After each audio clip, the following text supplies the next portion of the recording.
Hi everybody, Joe Conkley in the shop. Today we're going to talk about tuners, guitar tuners specifically, and just a couple of classic changes that folks usually do. But a few words about guitar setup and some other factors that play a huge part in tuning your guitar in addition to the tuners.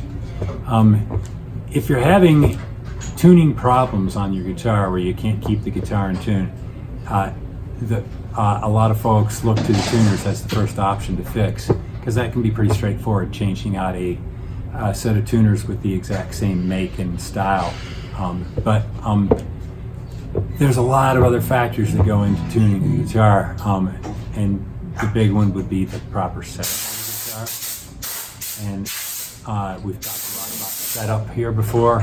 Setup being if you have the proper relief in the neck, if the nut slots are cut properly at the right height, you have the bridge set so that the action is the right height, and then on an electric guitar you can vary the position of the saddles to get that in tune.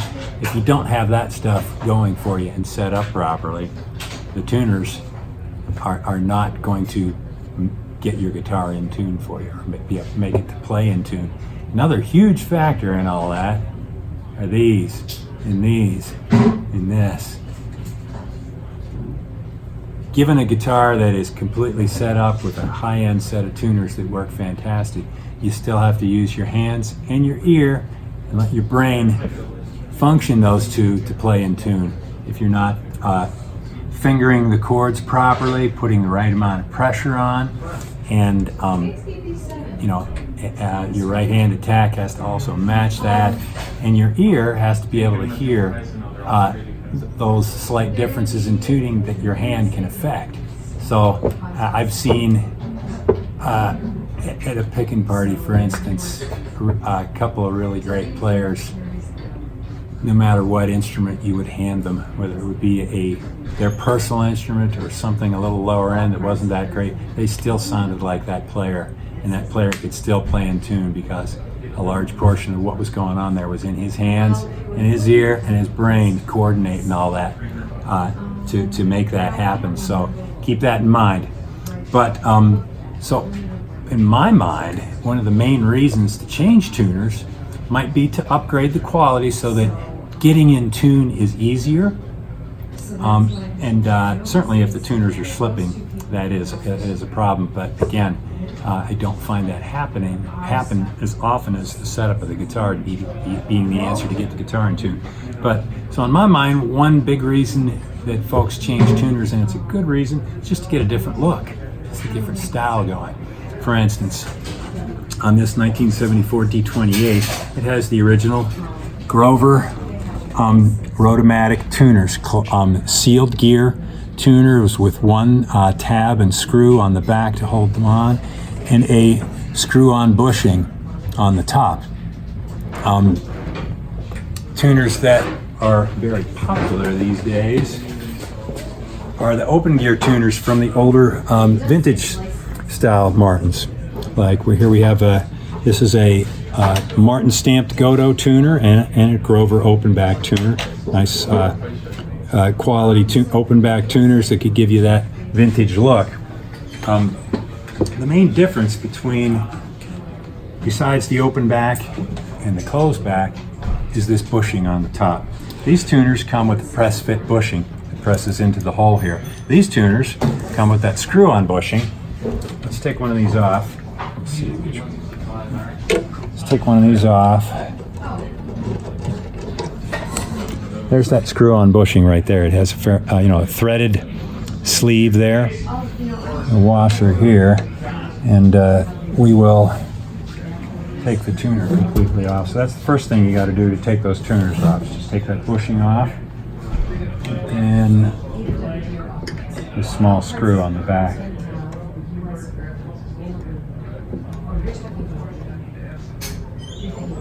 Tuner comes off. You can see this sleeve here, that is threaded on the interior, and this bushing fits down in there, screws on, secures the tuner in this fashion, and then the tab with the screw keeps it from twisting in the installation.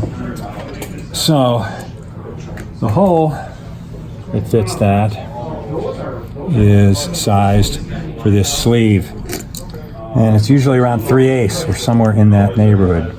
Yep, this one is 3/8 too. Let's see if we can measure the hole, corresponding hole. It should be it's about 3/8.5, just a tad bigger than that, so it slips in there easily. The problem with the standard press fit bushing is that hole is too large for it. So when you put one of these tuners, when you put the open back tuner on, you can buy a conversion bushing, which has the same inner diameter to fit the post, but the outside diameter is a little larger. It fits into this hole usually pretty nicely. Sometimes, yeah, you can see there, I've just set it in there. It's gone down in there about 1/16, well, 32nd of an inch or so, and I could press it right in there and it would stay stable. And that would then fit over this tuner. Just a teeny little bit of room there, so it turns smoothly and does not bind, but that's what you would need there.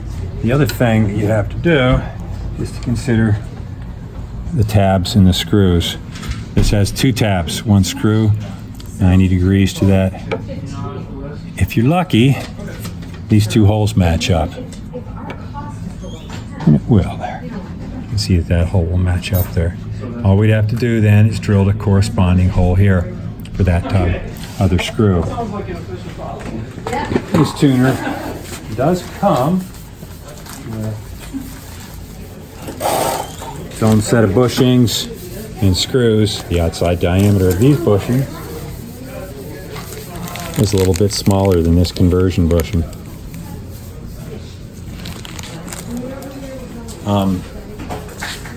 So very minimal changes to the guitar. You know, the only additional change would be that small screw hole for that tuner there, and you'd have a vintage look. So there you go. There's one straightforward way to get a different look for your guitar, more vintage look, and like I said, something we do a lot of here. Changing out the another reason why we might do this. At one point, the Grover tuners were really one of the few replacement tuners available, and they were an upgrade, especially for an older set of open geared tuners that weren't quite as nice as these newer modern ones, and maybe they had a lot of wear and tear and were not working so well. So it was pretty common to upgrade the open geared tuners with the Grover. But now things have kind of reversed course where people are going back the other way. So if you have an older guitar that originally had a set of open geared tuners on it, and someone put the Grovers on at one point because that was the only thing available, you can go back to an open geared tuner again with that conversion bushing. So there's that. Another common problem that we see, and a good reason to change tuners, is on a older Kluson style tuner, which Kluson is the company that made those tuners, and we'll show you an example of those here in a second, where the plastic buttons that are on there deteriorate over time. The solvents that were used to make the plastic slowly leach out over time, and the button itself just dries out and shrivels and can crack and sometimes just turn into dust from there. So sometimes those tuners will need to be replaced, and we have a really great guitar example to show you that situation. I'm going to have my pal Steve Olson step in here. Show you this. So what do we got here? What's the guitar, Steve? Well, the guitar is pretty special. It's a 1959 Les Paul Standard. So, I mean, that's pretty highly desirable.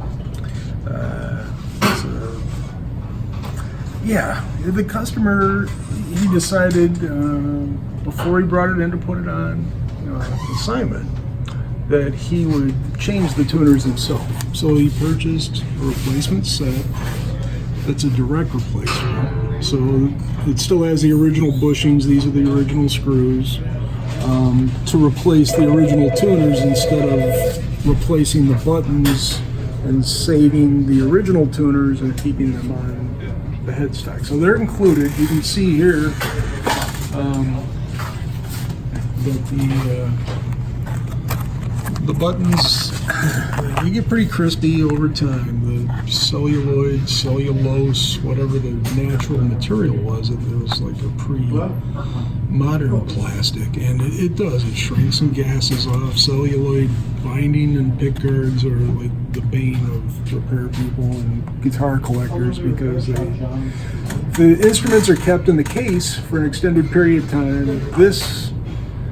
You can actually see burn marks over the headstock. I don't know that this one particularly, but a lot of times the case is in pretty good shape here. There's like an impression of the higher tuners. Just a slight discoloration right there for the one button, but the case lining survived that pretty well. But you can see, I mean, the tuners are relatively fine. I don't think they ever had that much use. They're not too loose or anything, but these buttons will just go on you. They're not stable enough to keep it in tune. Yeah, this one's gone. This is that one's already had a replace with no, that's a different. Yeah, so that's a double ring button that someone placed on that one already. But anyway, so they gave up with that, I guess, and decided to just put these on instead of repairing these at this point, but they are included with the guitar. So, but yeah, when these started to get popular and people were buying them, cheaper in the 60s, they didn't have any options. So just like Joe was saying with the Grovers, a lot of these ended up being drilled out, or maybe hopefully drilled out. It's like a lot of times they were pretty chewed up, just hacking them in there, and then nowadays, you try to undo that, put the original bushings in, or use a conversion bushings. But it depends on how far you want to go. But take it back to original specs. Now that you can source replacement tuners that are appropriate, they didn't just exist. So you can also source replacement buttons. Right? Yeah. So this is one of the original tuners, but it has a new button on it. The double ring instead of a single ring. It wasn't the correct button. There are both double ring and single ring Kluson stock Keystone plastic buttons like you would find on a 59 Les Paul. You can see these just have the single ring. Yeah, you can replace the buttons by basically you would just destroy the button, crumble and pull that off of there, and you would be left with that shaft that has a slight flange flare to it right there. And the way you put these buttons on is to heat that shaft up. It has to get pretty hot to the point where it will soften the plastic and it'll slide down over that flare and then re-harden. But that can be a delicate operation and a little more expensive. And of course, you still have the old tuner. Right. It's much more straightforward just to change out the tuners. So there you go, folks. A couple of different ideas and options on changing tuners and the vintage aspects of them. But remember, these keep it in tune fairly well too. You got to pay attention to what your ears telling you and what your hands can do, and how your brain's coordinating all that. And you got to have it set up right with proper fretwork. All kinds of things need to be in place for the tuner to be able to do its job too. So, having trouble tuning, don't necessarily change out the tuners right off. Think about the guitar setup and the fretwork first. Thanks, everybody. Thanks for tuning in the shop. Thanks, Steve. Oh, you bet. Thanks, Joe. Yep. We'll see you in a couple of weeks. Like us on Facebook.